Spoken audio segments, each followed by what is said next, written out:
Hi, Anna.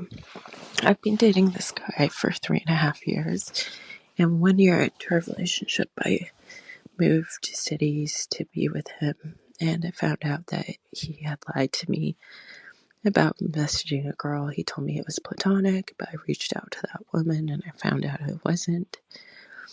And so I told him if he lied to me again, that I would break up with him. Fast forward 2 years, and he's lied to me again about messaging someone. But this time, I don't know if it was platonic or not. I think it was because this woman is married and has kids, and the message was her complaining to him about her husband, and that was the only message I could see. I'm at the point in my life where I want to get married, I want to have kids, but I don't want to be with somebody who lies to me. It's very difficult because he's an amazing boyfriend 99% of the time.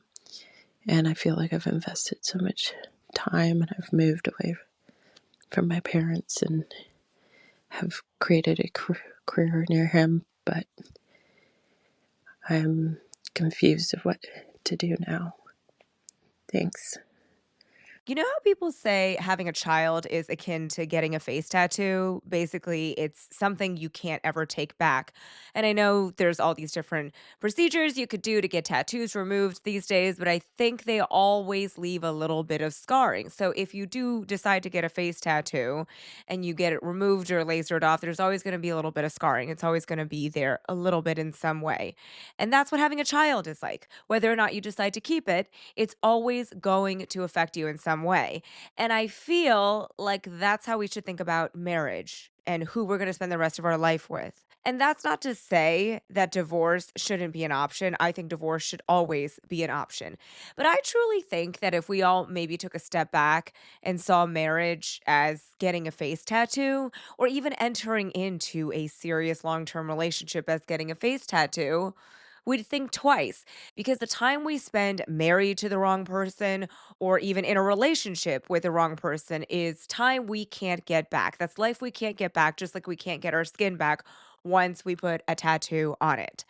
And so think about it this way and think about whether you would be okay with being 99% sure about the person you're with under those circumstances.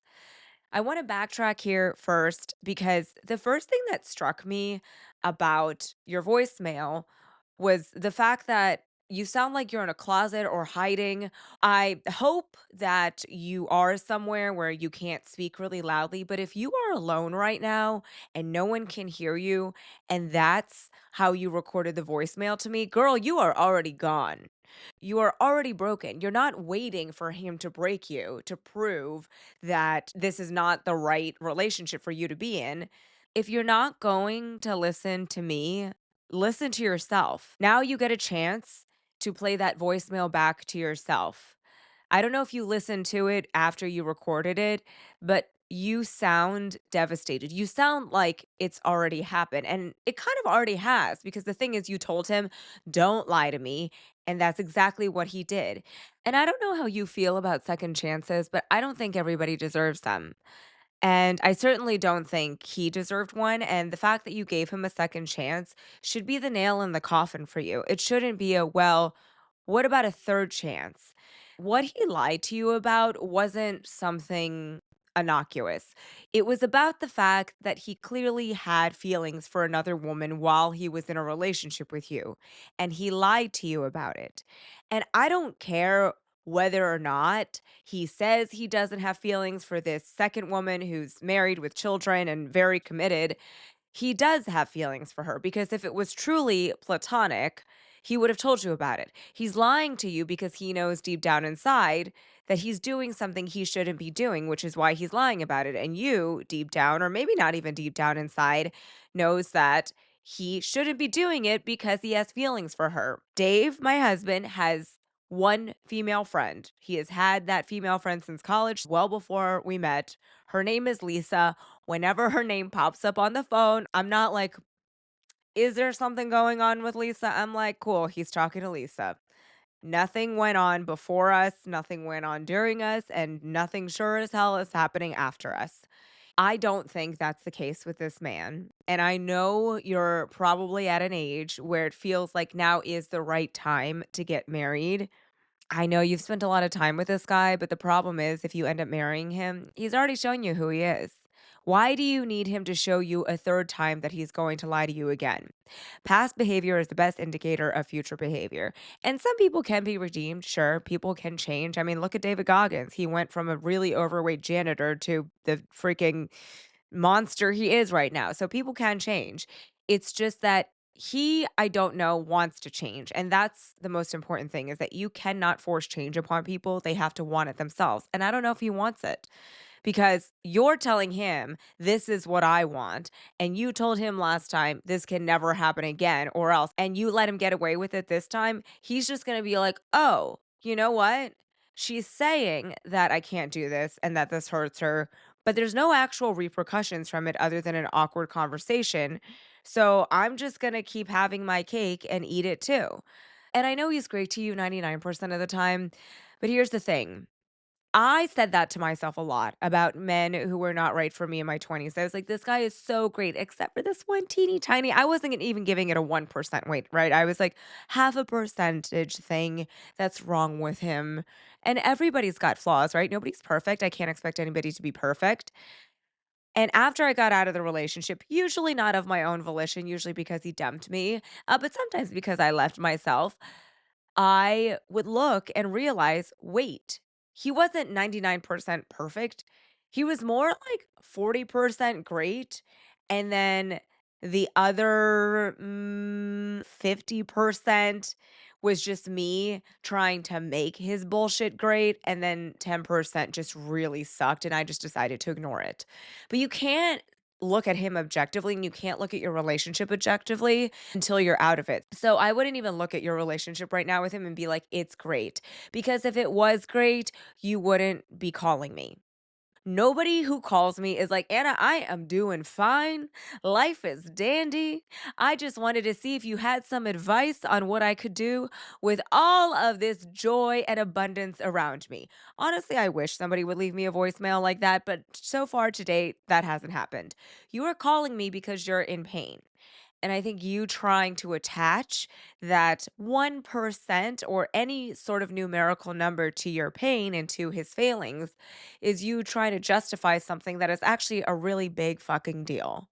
Yeah, it is a big fucking deal that he was having a secret conversation with a woman that he was not just platonically friends with. And it is a really big deal that now he's talking to another woman. I don't think he deserved a second chance, but he got one. Not because you're Mother Teresa, but because you are scared. It wasn't a charitable act. It wasn't for him. It was for you.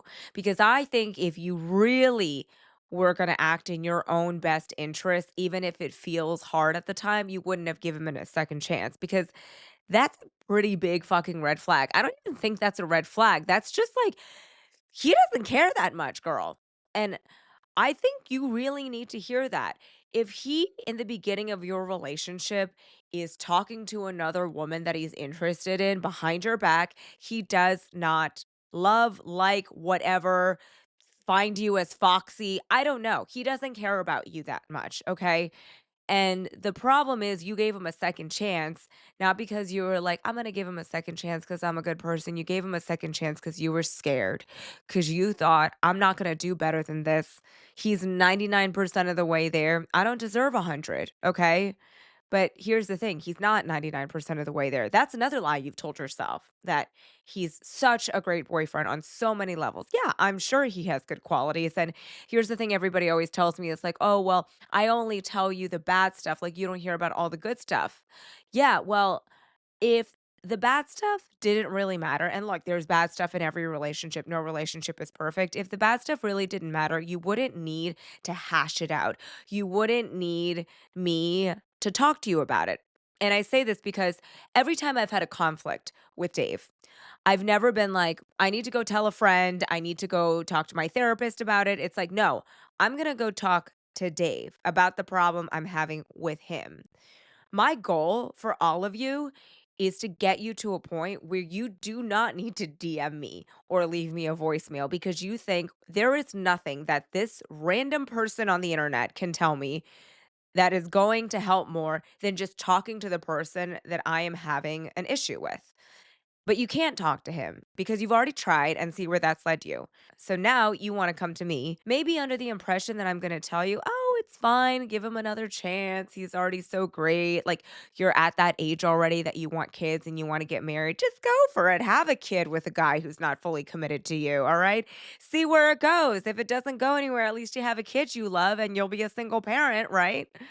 Yeah. No, that sounds crazy, right? Because it is. And if that's what you were hoping to hear, I'm sorry. And I'm also sorry that I sound really harsh right now. I say this with the toughest of brutal love, as I always do. You need to understand that he does not love and care for you in the way that you love and care for him. And that just because you are 35 or whatever age you think is appropriate to get married and have a child and settle down at, does not mean that the person you're with is an appropriate person to be with. The biggest issue, though, if we're being honest, is not the fact that he's not being honest with you, it's the fact that you're not being honest with yourself. You're not really giving yourself enough credit. I think the story you're telling yourself is that it's either him or no one. It's either him with a child and some semblance of the life I want, or no one, no child, and a life of loneliness and misery forever.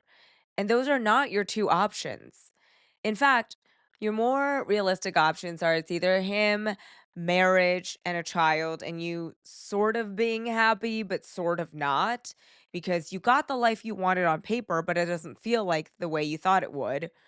Or you alone for a while, kind of sad because you left, but also free because you left. Because while you may feel lonely at times once you're single, it's better to feel lonely when you're single than lonely in a relationship. And that's what you have right now. You're alone in this relationship. The upshot of the second option, though, is that eventually you free yourself up to go meet somebody who doesn't make you feel lonely, who doesn't make you question, who doesn't even maybe have female friends, or who maybe has one female friend named Lisa from college who lives in Chicago with her family. Sometimes you have to think about your relationship like the stock market. Now, stay with me here. I can't do basic arithmetic, so here's the dumb bitch's guide to the stock market and why you should think about your relationship like one. If I have $10 and I invest it in a company, that $10 could become literally $500. It could become $0. All right, that's the risk I take. That's the risk we all take. In some ways, like we're all just gambling in life. Your relationship is like the stock market. You put $10 into it, and he's shown you that you're getting about $2 back out of that $10. So you lost money. But you're like, but maybe if I just put another $5 into it, that initial $10 will come back and I'll make like $50. But that's not how it works. Yeah, sure, sometimes that works, but, like, I think if you take out the Amazons and the Apples and the Googles and whatevers of the world, you kinda see that most companies fail, most stocks fail, which is why it's dangerous to invest in individual companies and why if you're dumb like me, you just put your savings into the S&P 500 and it tracks an index fund of the 500 best performing companies. Don't take financial advice from me, but I will say that has worked out. You need to remember that investment is not alignment. That just because you're putting more money in doesn't mean you're getting closer to what you want. Sometimes it just means you're losing money. Think about all the people losing money in Vegas right now. In fact, the casinos in Vegas pretty much rely on people putting in their time and money into a machine or a game that is more often than not going to fail. The casino owners in Vegas pretty much make their money from a model where people invest their time and money for the small chance that they're going to get more money from their original money. Or the more likely option is that people invest a lot of money and they lose a lot of money and the casino managers get rich. Except in this case, there's no casino manager, but your boyfriend is sort of benefiting from this situation. So maybe he's the casino manager. Yeah, sure, let's go with that.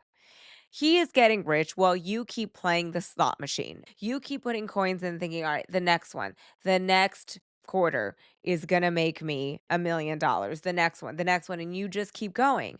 And he keeps showing you that he's not going to give you the three matching slots. My dog just farted. Holy shit, it smells. And I'm in my closet right now. For those of you listening, you can't see that, but I'm in my closet because I've realized the sound is best in here and the lighting is also best. Oh my God, that smells. Sawyer, that is rough, girlfriend. I know. Okay, where was I? The slot machine. Your boyfriend is a slot machine that's rigged against you, and you keep putting money in, hoping that it's not going to be rigged, that it's going to be a fair game. And it's not. You're playing a losing game. And the sooner you get out, the sooner you can start healing and start playing a better game. Maybe stop gambling and start actually building, start creating. All right, use the money and time you have to go and build something rather than buying lottery tickets, which is kind of what it feels like right now with your current boyfriend. And here's what's interesting about that 99% figure you gave me. Say that it's actually accurate. Say that he is actually amazing 99% of the time and he just sucks the 1% of the time he's having an emotional affair with another woman. All right, let's say that there was actually a scientific way to quantify that and those figures are accurate. A 1% leak in a ship is still going to eventually sink the ship. You need a ship that is 100% sealed against water intrusion. And right now, you may have a ship that is 99% totally sealed, but there is a 1% hole. And you're like, you know what? I can live with that. No, you can't. Because eventually, water, like the little bitch that it is going to get into that hole and start sinking the ship. It may take a very long time. You might say to yourself, well, you know what? I don't need to go into the ship's basement anyways. Who needs that? I'm just going to stay in the upper decks because the basement's starting to fill with water. And then all of a sudden, the upper decks start to fill with water. You're like, oh, I'll just go higher. All right, cool. Now you're on the higher decks. All right, then that starts to sink after many years or maybe even a decade or 2 decades. And then you're like, you know what? It's fine. The mast is still above water. I will cling to the mast. And you're clinging to the mast, but then eventually the mast starts going down and you're clinging to it because you don't know what else to do. And then you have to let go because now at this point, the whole ship is sunk. And guess what's happened? Maybe after 20 years, that 1% hole sank the ship. And maybe it's not even 20 years, maybe it's 2 years. But what you're left with is you swimming in the ocean, fighting for your life because you refuse to acknowledge the importance of what 1% can do. Don't let the 1% ruin your life. Go find your 100%. Go find your airtight, watertight relationship. Let's not make your life the story of the Titanic, all right? Let's make it the story of a super yacht. Or if that's not your thing, at the very least, a carnival cruise. Or if cruises aren't your thing, a fucking motorboat that doesn't have holes in it, okay? Whatever your method of water transport may be, just make sure it is 100% there for you. You know that phrase, when you know, you know? I know that's so annoying, but I really think that's true. I knew pretty quickly with Dave that he was going to be it. I just felt an immediate comfort. It may not have been love at first sight, but it was comfort at first sight. And on that note, as somebody who's always maybe not ambivalent, maybe just skeptical of childbearing at best, of being pregnant, of the idea of bringing children into the world. Something changed over the last couple weeks where I just realized I think we're ready. I almost thought this day wouldn't come. Like I thought we'd be going into the process of trying to get pregnant and I'd be like gritting my teeth and hating it the whole time. But dare I say it, I'm actually a little bit excited for maybe what the next chapter brings. Granted, this is a decision we made like 2 weeks ago, and like you have to time your cycle and everything like that. So we are going to start trying this week, which sounds kind of crazy to tell you all via a podcast, but I want to take maybe like the weight off of it a little bit because at first when we started talking about it, I was like, "Should I share this with you guys?" But then I realized, "Oh, the only reason I wouldn't share it with you guys is if it didn't happen right away or we had difficulties." And If that was the case, I would share that with you guys too. And maybe I wouldn't share it in real time, but I would eventually share it with you because we eventually would overcome it. So we already did quite a bit of fertility testing, and all signs point to us being able to have a free baby right now, which is great. Free baby meaning no IVF because Dave's company doesn't cover IVF. And I'm a freelancer. So my company does cover IVF, but I am my company. So we're going to try to have a free baby. I think the funny thing is I always thought I'd sort of be questioning this decision, but something happened over the last couple weeks where I just felt like I had been mentally sound enough, where I was okay with where I was in life, that I felt like I am stable enough to bring a child into this world. And I know it's gonna be a shit show if and when it happens, however it happens. Knock on all the wood, guys, because 'cause I've had a lot of friends who've had a lot of fertility issues that had nothing to do with age, was just shit luck, honestly. So, I'm really hoping we don't go through that because it is really heartbreaking. So, fingers crossed. But for anybody who's, like, a little bit ambivalent about having children or scared about having kids, I hope you know that sometimes it does just change. Like, I wouldn't say my ovaries are singing, I don't look at babies and I'm not like, "Oh my god, I need one right now," but, like, I am starting to look at certain children and be like, "Oh, you're cute," versus, "Oh my god, I have to wipe your ass?" Like, ooh. So this is when it happens, I guess, and so many people were like, "Oh, when you turn 30, it's gonna be different, like, you're gonna feel that shift," and it didn't really happen for me at 30 or 31 or 32 or even 33 and a half. I'm 34, almost 35, I'll be 35 in October, and I'm finally in a place where I feel like, "Okay, we can do this," and a lot of that has to do with the fact that I don't feel like I gave up my career for my kid. That was something that was super important to me growing up, was that I saw my mom make so many sacrifices for me because there were just simply not enough resources for her to take care of me and have the big, beautiful career she kind of always dreamed of. She has always told me that. She was like, "You don't need to have kids right away." And so I just wanted to make sure that by the time I had a kid, I wasn't using it as an excuse to not go after my career. Because I know once we have a child, that child will become my purpose, but I also wanna make sure I have a purpose and identity outside of that child.